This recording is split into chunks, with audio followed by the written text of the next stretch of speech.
আজকের এই পুণ্য দিনে পুণ্য কথাটি বলছি কারণ নারী দিবস। আমরা সকলেই নারী, আর নারীর মধ্যেই অন্তর্নিহিত শক্তি আছে সমস্ত কিছুকে চলমান রাখার। আর স্বামীজি, মা, ঠাকুর সবাই বলে গেছেন কোন শক্তি আগে প্রয়োজন। মাকে পুজো করে ঠাকুর তা প্রমাণও দিয়ে গেছেন। পূজ্যপাদ স্বামী সোমেশ্বরানন্দজি বলছেন, মা শারদা কেন সবার মা? নারীকে নিজের পায়ে দাঁড়াতে বলেছিলেন মা শারদা। বিয়ে করো আর নাই করো, নিজস্ব ব্যক্তিত্বে দীপ্তমান হয়ে ওঠো। স্বাধীন নারী সত্তার স্বপ্ন দেখেছিলেন তিনি। নিজের জীবনে তাকেই রূপ দিলেন। কিন্তু এখানে এক প্রশ্ন ওঠে, নারীর এই স্বাধীন সত্তার ফলে আজ সমাজের ভারসাম্যের কিছুটা অভাব দেখা যাচ্ছে নাকি? স্বাধীনতার অপপ্রয়োগ তো হতেই পারে। মা তাই এই স্বাধীনতাটাকে টেনে নিয়ে গেলেন মাতৃভাবে। সংসারকে মা যেমন ধরে রাখেন নিজের শক্তিতে, নারী তেমনই সমাজকে ধরে রাখুক তার মাতৃ হৃদয় দিয়ে। সমাজের দায়িত্ব সে নিক, স্বাধীনতাকে ছড়িয়ে দিলেন কল্যাণময়ী শক্তি দিয়ে। কিন্তু মায়ের বলা ওই মাতৃভাব কি আজকের নারী নেবেন? আজকে তরুণ যুবতীরা স্বাধীন সত্তার আগ্রহী, তবে প্রকৃত নারী মুক্তির রূপ কি? আসুন নারী মুক্তির দেশ আমেরিকার দিকে তাকানো যাক। 1961 সালে বেট্টি ফ্যাডান লিখেছিলেন দ্য ফেমিনিস্ট মিস্টিক। নারী মুক্তি আন্দোলনে প্রবল জোয়ার নিয়ে এসেছিলেন।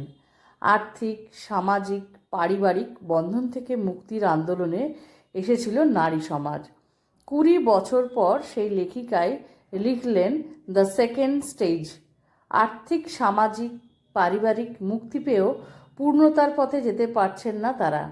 লেখিকা আশা করেছেন জগতের প্রতি মাতৃত্ববোধ বিশ্বজননীর রূপেই হয়তো নারী সমাজে আনবে পূর্ণতা, যথার্থ মুক্তির অনুভূতি। আশ্চর্য, মা শারদা যা ভেবেছিলেন সেই কথাই 100 বছর বাদে ভেবেছিলেন আমেরিকার মহিলারা। কিন্তু 1983 সালে 30,000 খ্রিস্টান ফাদার ও নান অনুরোধ করেন পোপকে বাইবেল নতুন করে লেখা হোক। ঈশ্বরকে ফাদার হিসেবে নয়, মাদার রূপে উল্লেখ করা হোক। মা কি তবে শুধুই নারী মুক্তির পথ দেখিয়ে গেলেন, পুরুষ মুক্তির নয়? ভালো করে লক্ষ্য করলে বোঝা যাবে যে মানব মুক্তির সন্ধান দিয়ে গেছেন তিনি। একক মানুষ থেকে অনন্য মানুষে পরিণত হওয়া এবং পরে বিশ্বজননীর মানুষে রূপান্তরিত হওয়া। নিজের জীবনে এটাই দেখালেন তিনি।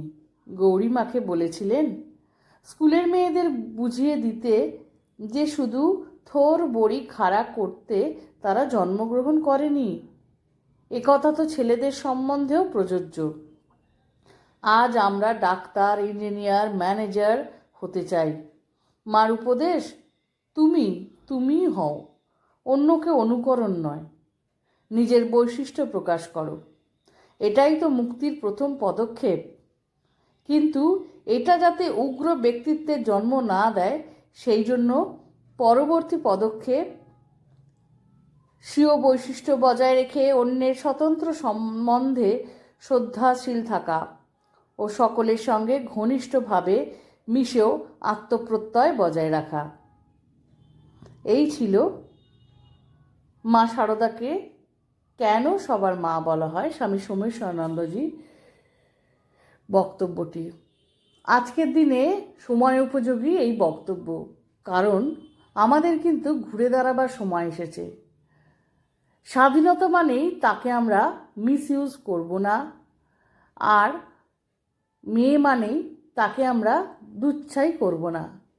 সবাই আমরা এগিয়ে যাব একসাথে, একে অপরের পরিপূরক হিসেবে। আজকের ছোট্ট ভিডিওটি কেমন লাগলো? ভালো লাগলে সঙ্গে থেকো। শ্রী শ্রী ঠাকুর, মা, স্বামীজি, আমার গুরু মহারাজ এবং অন্যান্য মহারাজদের শ্রীচরণে শতকোটি প্রণাম। সঙ্গে আমার মাদের শতকোটি প্রণাম।